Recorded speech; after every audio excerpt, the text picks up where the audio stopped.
Ассалаумағалейкум. Біздің арнамыздың оқырмандары және Қоянды ауылының тұрғындары, бүгін сұхбатқа қатысатын ауылымыздың белсенді азаматы және қауымдастықтың мүшесі Ерік мырза, және де осы мектептің ұстазы, бүгін біз қонаққа келіп отырған өнер азаматы Сағынбекұлы Жасұлан мырзамен бүгін сұхбат жүргіземіз. Ассалаумағалейкум, құрметті көрермендер. Құлақтан кіріп бойдалар әсемән мен тәттігі демекші, біздің ауылымызда ұстаздық қылған жалықпас үйретуге балаға деп қазақтың ұлттық аспабын, ата-баба дәстүрін өскелең ұрпаққа дәріптеп үйретіп атсалысып жүрген және Нұрғиса домбыра мектебінің жетекшісі, құрметті ұстаз, ауыл тұрғыны Сағынбеков Жасұлан мырза. Жасұлан мырза, Қоянды тарих арнамызға қош келдіңіз. Уақытыңызды бөліп сұхбаттасқаныңыз үшін алғысымызды білдіреміз. Өзіңіз жайлы бір ауыз таныстырып өтсеңіз, сосын ары қарай әңгімеміз жалғасады. Өте жақсы. Мен енді Шығыс Қазақстан облысы Тарбағатай ауданы Ақсот ауылының Құмкөл ауылының оның арасында Құмкөл ауылының тумасымын. Сол жерде өсіп өндік. Менің негізгі мамандығым осы өнер саласында болғаннан кейін, домбыра саласында болғаннан кейін біз осы жағында Алматы Петр Ильич Чайковский атындағы колледжді бітірдік 2003 жылдары. Одан кейін жаңағы мынау Семей мемлекеттік Шәкәрім атындағы университетін бітірдім. Содан кейін өмір жолымды сол өзімнің ауылымнан бастап, сол жақта жұмыс істеп, осы домбыра саласын сол уақыттан бастап дамытып келе жатырмын. Мен қысқаша өмірбаяным осындай. Қоянды ауылына қай жылы көшіп келдіңіздер? Ауылмен қандай байланысыңыз бар? Қалай ауыл ұнай ма? Қандай бір ауылға деген қандай бір неңіз бар?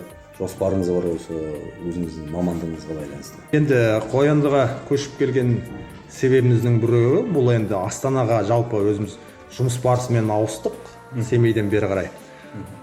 Содан кейін Астана қаласында жұмысқа тұрғаннан кейін, ауылда өскен бала болғаннан кейін, ауылда тұрмақ ойымыз болғаннан кейін осы жерге келіп, осы жерден жер алып, жаңағыдай осы жерге орналастық.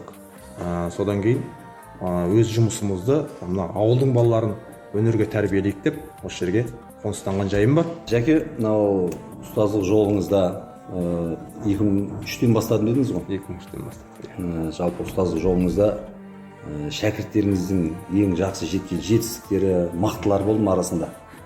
Бәйгеден бірінші келіп, талай сізді қуантқан, біраз жерге абыройыңызды асқақтатқан қандай шәкірттеріңіз болды, сол жайлы айта өтсеңіз. Мен 2003 жыл бастаған кезде, осы домбыраны бастаған кезде, домбыра бастағанда сол музыка сабағынан пәннен сабақ бердім ғой. Сол кездерде шәкірттер дайындадық, ол кезде эстрада жағынан, домбыра үйірмесі жағынан да біраз шәкірттерім бар. Мысалы үшін мен мақтанып айтатын, сол Семейде ауыл жерден шықтық. Сол жерде Шарманов Қуаныш ақын бауырымыз қазір енді республика көлемінде айтыстарға шығып жүр ғой. Сол бірінші оған күйден сабақ бердіңіз, мен оған домбыраны үйреттім. Содан кейін әнге дайындадым оларды. Әнге дайындадым. Эстрадалық әндерді айтатын еді олар. Сондай әнгендерге дайындадым. Олар содан кейін музыкалық колледжге түсті, музыкалық білім жетілдірді. Одан кейін жаңағы Мерхат пен Алтай деген екі баланы мен күйге дайындадым. Жалпы осы облыстық деңгейде олар бірнеше бірінші орын алды. Музыкалық білім жағынан да, домбыра жағынан да. Тағы да осы жаққа келген, осы Астана қаласына келгенде де біраз шәкірттер дайындадық. Қазіргі уақытта осы қалалық конкурстарда орын алып жүр. Маған қызығы, өзге ұлттар болды ма арасында домбыра келіп үйренуге? Өзге ұлттар келді ма? Әзірше сол өзге ұлттардан болғанда мен өзі КТЛ сабақ бердім ғой. Сол кездерде енді орыс ұлтынан қыздар болды. Қыздар болды, үйренді. Содан кейін қазіргі уақытта мен өз жалпы домбыраны тек қана балаларға емес, үлкендерге үйретуде негізі жұмыс жасап жатырмын. Бірнеше апалар да келіп домбыра үйренген осы жерде болды. Енді қазіргі уақытта тағы да бір үлкен әпкелеріміз келіп домбыра үйренсек пе деген қызығушылықтар бар. Ондарға дамытық деп отырмыз. Рахмет. Енді келесі сұрағымыз, енді балаға үйрете отырып, өзің үйренесің дейді, өзіңді шыңдаласың. Өзіңіздің қандай жетістіктеріңіз бар? Өзіңіздің өнер саласында или композитор қабілетіңіз бар ма, ән шығарасыз ба, немесе күй жарыстарына қай жерден қандай бір жетістіктеріңіз бар ма? Мен енді жалпы біраз жазатын, өлең жазатын да біраз немелерім бар, өнерлі ақындық өнерім бар, жазба өнер ақындығым бар. Онымен біраз ауылыма біраз өлең арнап жазғанда бір әндерім бар. Әкелер кеңесі деген бізде мектепте әкелер кеңесі жұмыс жасайтын. Солар әкелер кеңесіне арнап гимн жазған сондай бір көп емес енді сондай бір 2-3 әнім бар әзірге. Бірақ оны өңделіп мына студияларға берілген жоқ. Сол өзім домбырамен орындап, синтезатормен орындап қана айтқан әндерім бар. Содан кейін сол мен соңғы көбінесе ұстаздық қой. Шәкірт дайындау. Әлде де жоспарларымыз бар. Алда концерттер беру деген сияқты жоспар. Қанша бала қазір? Қазір 20-ға тарта бала бар. 20-ға тарта бала. Қанша уақытыңыз кетеді осыларға сабақ беру? Мен кенде бір күн уақытым осымен кетеді. 20 баланы бір күнде қабылдайсыз, аптасына? Аптасына 2 реттен болады. Аптасына 2 рет, жақсы. Бала тәрбиесімен айналысып жатқаныңызды білеміз. Сол себептен Мұстафа Шоқай қайраткер жақсы сөз айтып кеткен екен. Ұлттық құндылықтан, жұрдай рухта тәрбиеленген ұрпақтан халықтың мүддесі мен мұқтажын жоқтайтын пайдалы азамат шықпайды деген екен. Яғни сіздің беріп отырған тәрбиеңіз мынау тек қана баланы тәрбиелеп қана емес, мынау мирас болып атадан балаға мұра болып қалып келе жатқан біздің ұлттық өнеріміз, әсіресе домбыраны үйретіп жатырсыз. Енді қазіргі мынау білесіздер Ереке, қай-қайсымыздың үйімізде бала шағамыз қазір телефонға жабысып алған. Біз қазір азын кешкен жұмыстамыз. Біздің бала шағамыз қазір тәрбиелеп отырған телефон деуге болады. Телефонда не көреді, соны істейді. Енді қазір сіздің істеп отырған жұмысыңыз бұл баланың тәрбиесіне ғана емес, оның денсаулығына да пайдалы жағын айтып кетуге болады. Сіздің ойыңыз, мына үйірмеңіздің балаға қандай әсері бар, өнердің, домбыраның қандай әсері бар балаға? Бауыржан Момышұлы айтады ғой, домбыра ойнаған баладан бұзықтық көп шыға бермейді дейді де. Сондықтан енді домбыра ойнаған бала мәдениетке, сұлулыққа, тазалыққа үйренеді, өзінің бойын тік ұстау, отырған кездегі домбыраның әсері өте керемет әсер етеді. Адамның өсуіне де былайша айтқанда бәр жағына өзінің пайдасы бар. Отырып домбыраны дұрыс ойнау керек, дыбысты дұрыс тыңдау керек. Енді музыка көбінесе домбыра ойнайтын көп адамға беріле бермейді ғой, арасынан дарындылар таңдалып алынады. Сондықтан енді пайдасы өте көп, әсіресе баланың дамуына, эстетикалық талғамына, сұлулыққа, барлығына. Жалпы айтады ғой, мына домбыра ойнайтын баланың екі жақ жарты мида бірдей істейді екен деп айтып жатады ғой. Сол сияқты енді бұл баланың ойлау қабілетіне де, шапшаң ойлану, және мәдениетке өте пайдасы бар. Ұлтқа деген сүйіспеншілігін арттырады.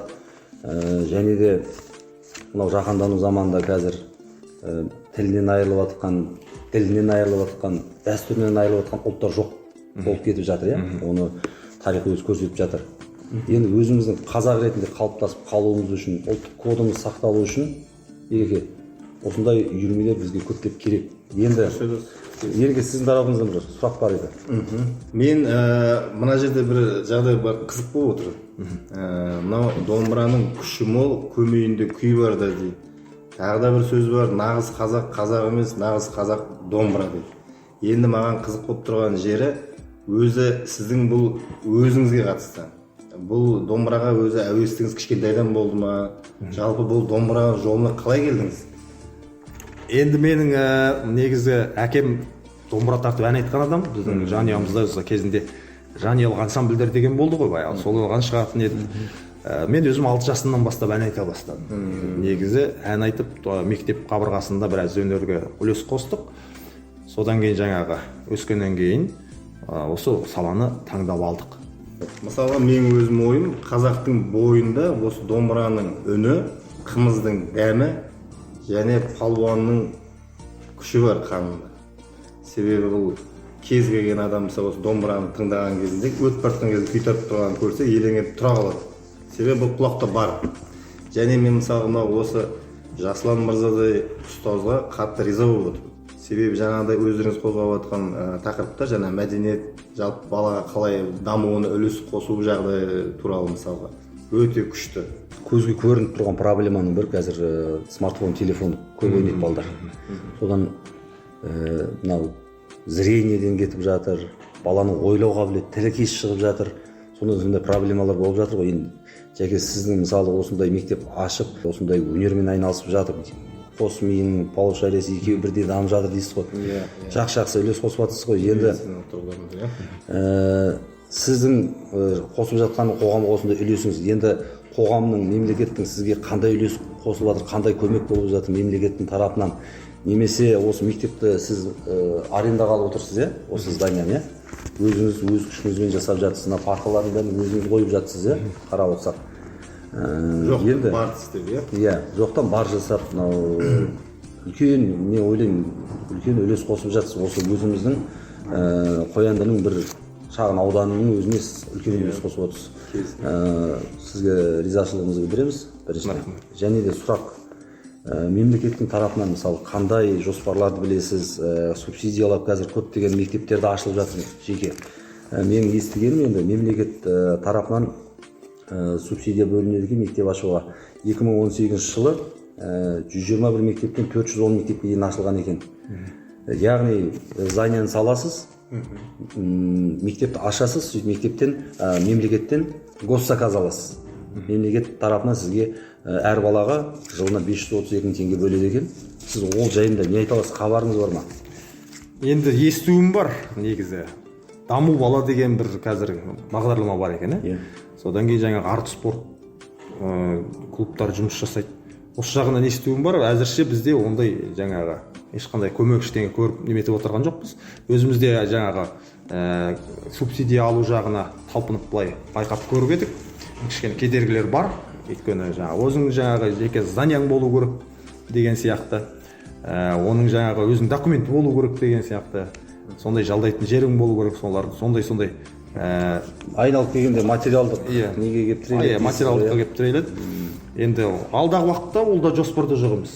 Ереке, сіз енді ауылымыздың белсенді мүшесі, ауылда не болып жатқанын, әкімшілік тарапынан не болып жатқанын білесіз, өйткені сіз қауымдастық мүшесіз, өзіңізді білеміз, осы алғашқы болып бас көтеріп осы ауылдың жағдайын ойлап жүгіріп жүрсіз ғой. Енді осы жәкең айтып отқан мәселе бойынша Қоянды ауыл әкімшілігінің тарапынан немесе мемлекеттің тарапынан ауылға мәдениет үй салынуға немесе мәдениетіне қандай қолдаулар көрсетіліп жатыр, қандай жұмыстар жүріп жатыр, сол жайлы айтып өтсеңіз. Енді бұл жерде атап өтетін мәселе ең бірінші. Біздің негізінде мынау жергілікті қоғамдастық өкіліміз ғой біз. Бірақ мынау әкімшілікпен бірігіп, толық осындай ауылда болып жатқан жағдайларда мәдениет саласы болсын, өткенде осының алдында спорт жағынан мысалы интервью алдым, бұндай проблемалар өкінішке орай көтерілмейді. Бірақ болашақта жоспарда осы съемка осының бәрін істеп жатқан себебіміз осындай халықтың үнін, осындай мықты ұстаздардың осындай нелерді жетістіктерін бәрін айта отырып, дәлелмен содан осы сұрақтарды көтеру. Мәдениет сарайы салыну керек деп, оған арнайы жер бөлініп қойған. Мынау біздің Қоянды ауылымыздан Петак дейді ғой, мысалы ауылда Петак дейді. Сол жердің барлығы сол мәдениет орнының, мәдениет үйін салуға арналған орын бар бұл жерде. Оны енді ауылымыздың тағы белсенділері бар, жергілікті қоғамдас өкілдері бар, бәріміз ақырындап қозғап жатыр мәдениет үйіне қатысты. Енді тағы да болашақта осындай жаңағындай мемлекеттік бағдарлама нелер туралы біз де әлі анық қанығын білеміз. Сөйтіп осындай мықты ұстаздарға айтамыз, таныстырамыз болашақта. Мәдениет үйі салынған дұрыс қой негізі. Ауылда әрбір жерде мәдениет үйі болса, соның ішінде осындай үйірмелер ашылса, бізге де мысалы жеңілдік болар. Барып сол жерге барып жаңағы домбыра үйрету деген сияқты. Енді мен өзім әкем 40 жылдай завклуб болып жұмыс істедім, мәдениет үйінің бастығы, ауылдағы басшысы. Енді ол жерде көбінесе мемлекет тарапынан ол кезде енді тәуелсіздік алған жылдардан кейінгі жылдар тек акиматтың жиналысы өтетін жер, тек жиын ғана өтетін жер, ал балалар массовы балаларға арналған үйірмелер ашу жағынан өте нашар болды. Мемлекет тарапынан да қолдау аз болды. Енді қазір Аллаға шүкір, мемлекет тарапынан жаңа айтып отқандай мектеп, жеке мектеп ашуға, өнер мектеп ашуға барлық мүмкіндіктер жасалып жатыр, бірақ Дегенмен де сіз естідім, бірақ кіріспедім деп отырсыз ғой. Бірақ көбінесе мен байқаймын, осы ауылдың, Қоянды ауылының көп өнерпаз азаматтар бар. Басқа салаға кетіп қалған материалдық мұқтаждыққа байланысты өнерін тастап, ұстаздық өнерін тастап, басқа салаға кетіп қалып жатыр. Неге сол мықты маман болса, мықты оқып келген сіз өзіңіз секілді азаматтар болса, неге сол мемлекет бағдарламаны жай білмейді? Неге ол акиматтың айналасындағы азаматтардан асып шыға алмайды? Негізі біздің ауылда бар өнер мектебі, менің ойымша. Жоқ, бұнда орталықта, иә? мен енді осы жерде тағы кішкене қоса кетейін. Осындай бұл ұстаздар өздері жұмыстарын қазір атқарып жатыр. Қолдарынан келгенше жетістіктеріне жеткізіп шәкірттерін. Енді бұны керісінше біз қоғамдас өкіл және әкімшілік таныстыруымыз керекпіз, айтуымыз керекпіз мысалға. Әркім өзінің ісін білу керек. Осы жерде мен болашақта бұл сұрақтардың барлығын көтеріп, осылай алға қарай көтереміз алдыда болашақта. Жалпы балаларды дайындап, міне біз дайынбыз деп көрсететіндей дәрежеге біз жетіп алсақ, қазір енді біразға жетіп қалды, біздің балаларымыздың уже көрсететіндей несі бар, өнері бар. Соларды көрсеткеннен кейін мүмкін әкімшілік жағынан жаңағы көмектер неме болатын шығар. Қазір мысалы үшін біз мына екінші орта мектептің балаларымен түгелдей осы жерде дайындаймыз күйге. Оларға да бір жағынан көмегіміз болсын жаңағы. Сондықтан енді неғұрлым балаларымызды ары қарай дамытып алсақ, содан кейін барып мектептердің жағына кірісуге болады.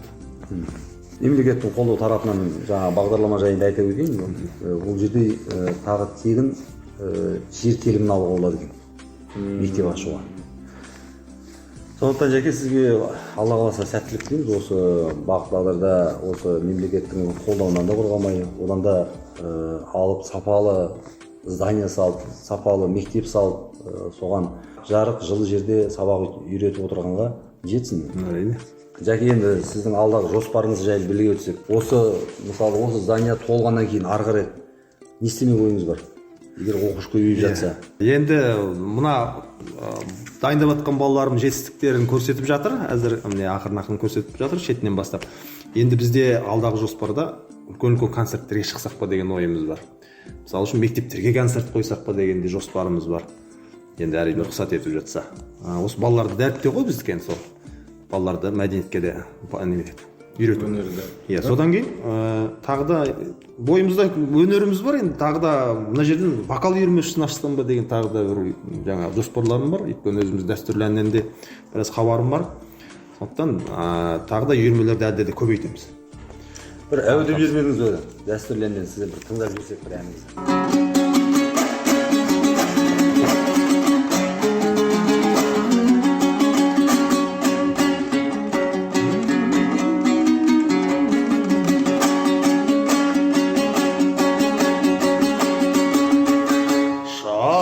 Қайдаймын көшкенде, көрің менен алма мойын арғымақ, шіркін ай, дәурен ай, дөнін менен айдай. Осы тұрған көпшілік,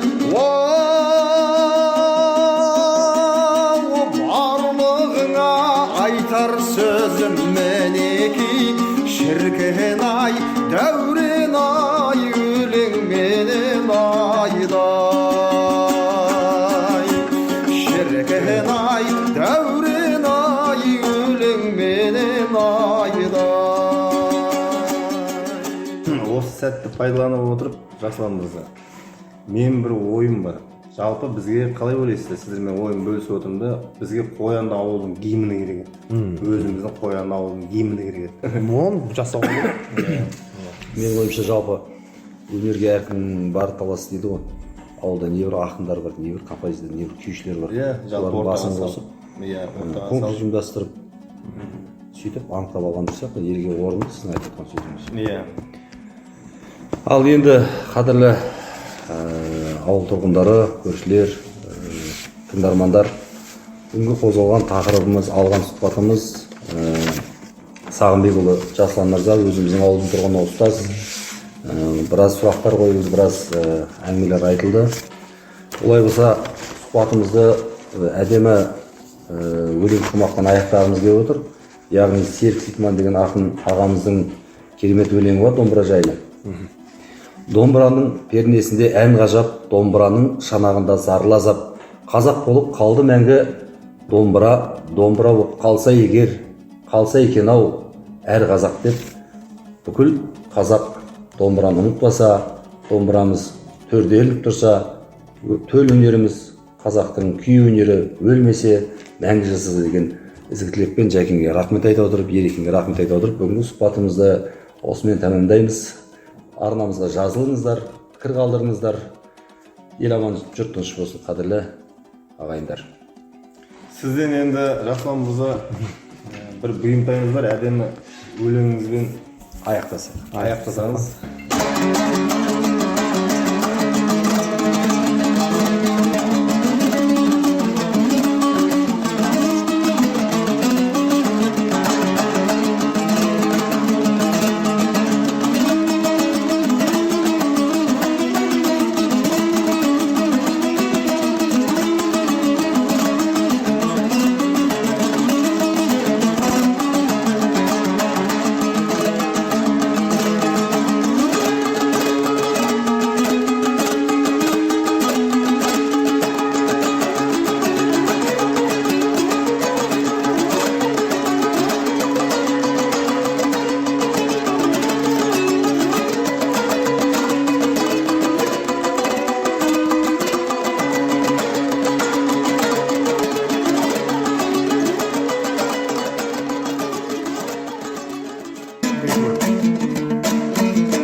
Yürekten terip şamaralap boyga jayılgan hayvadan jaup haysanan taup tağıma jetip ayırgan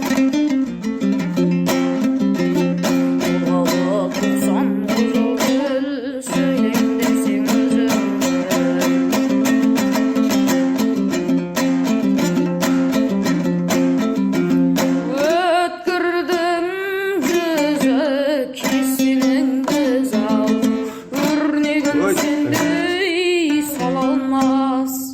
Bilgenge marajan, ölmese varazan, nadanlarga haval almaz.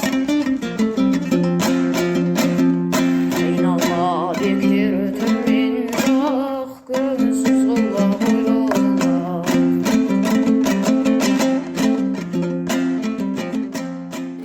Ал Жасұлан мырза, сізге көптен көп рахмет.